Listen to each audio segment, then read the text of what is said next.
investigation that was launched following the discovery of two burnt bodies in Park Hill. According to police, Aldon Thomas, a resident of Park Hill, has been arrested and formally charged with the murders of Brenton Barker and Kelvert Smart.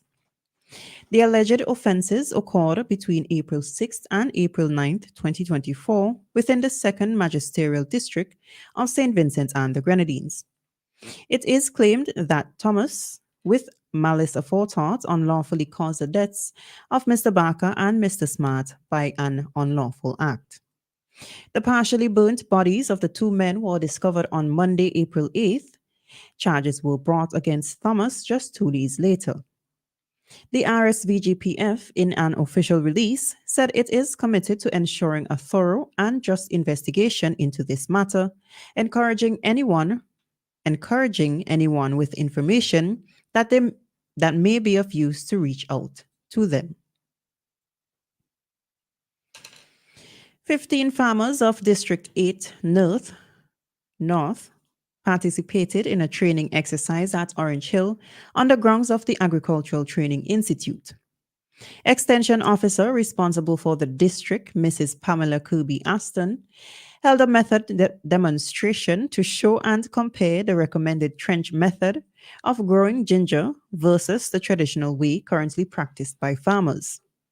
According to the Ministry of Agriculture, the exercise demonstrated what types of local materials can be used for mulching to reduce weeds and conserve soil moisture. Local county representative for the Caribbean Agricultural Research and Development Institute, CADI, Mr. Danoa Jackson, served as the resource personnel. He expressed hope that the training will enable farmers to track and compare the results of two methods of growing ginger and to adopt the recommended practices to increase their yields.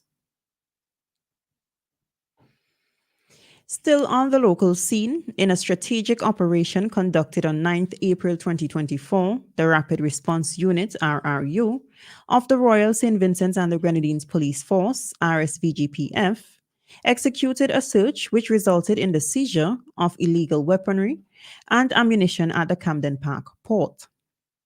According to police, the seized items include one .38 special revolver, a comprehensive assortment of ammunition totaling 2,538 rounds, covering various calibers and an extended magazine and a quantity of fireworks. A release from the RSVGPF's Public Relations and Complaints Department highlights the efforts of their specialized units in combating illegal arms trafficking. The seizure of the weapons and ammunition come amidst an ongoing gun amnesty, which commenced on March 1st, 2024, and will conclude on May 31st, 2024. During this period, individuals are encouraged to surrender any illegal firearms and ammunition they may possess without facing prosecution, no questions asked. On the regional scene, a 14-year-old Jamaican boy was recently charged with rape following an incident which occurred in Clarendon on Saturday, March 16th. Reports are that at about 5 p.m., the teenage boy allegedly lured a 7-year-old girl behind a tree and had sexual intercourse with her without her consent.